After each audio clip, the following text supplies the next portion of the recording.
Caranya gampang. Caranya kalau ingin ikut Utsman, ikut Abdurrahman bin Auf, ikuti sirahnya. Keluarkan sirah Utsman itu seperti apa. Sekarang banyak buku-buku tentang Utsman, mengeluarkan dari sejarah, dari hadis dan sebagainya. Siapa itu Abdurrahman bin Auf? Hal pertama yang mereka berdua lakukan adalah mengamalkan nasihat Nabi terkait membangun hubungan baik dengan Allah.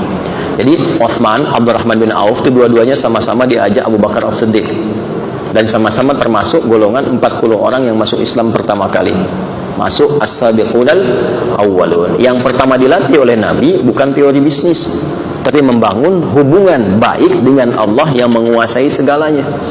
Yang punya rezeki siapa? Teorinya kan begitu. Yang punya kemudahan solusi siapa? Allah. Pengentas kesulitan siapa?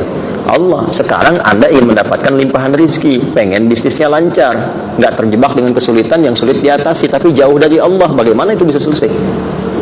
Karena itu kalau ada orang-orang yang jauh dari Allah dan dia mengandalkan kekuatan dirinya, kadang-kadang dibiarkan oleh Allah. Ayo, sampai kamu merasa mampu itu. Sampai akhirnya lisan Anda berkata, ya Allah. Oh, kan? Ya, karena itu apa yang terjadi? Yang mereka bangun adalah hubungan baik dengan Allah dulu. Perbaiki salat.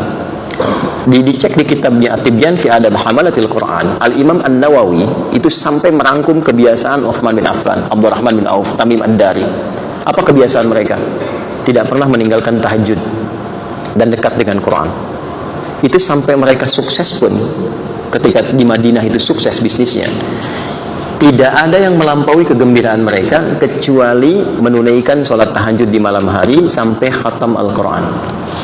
Jadi itu sesibuk-sibuknya masih sempat tahajud, sesibuk-sibuknya. Makanya kekayaannya dianggap biasa oleh mereka.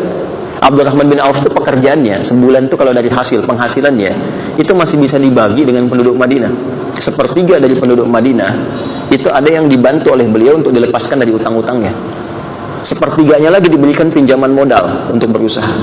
Sepertiganya lagi yang tidak punya kemampuan keras untuk bekerja disantuni.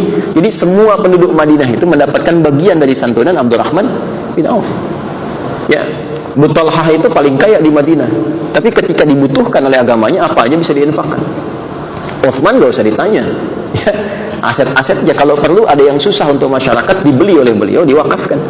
Itu kan kisah sumur itu, ya, kisah kebun itu yang sekarang jadi penginapan yang viral itu pekerjaan mereka. Bagaimana itu bisa terjadi ketika hubungan dekat dengan Allah itu terjadi?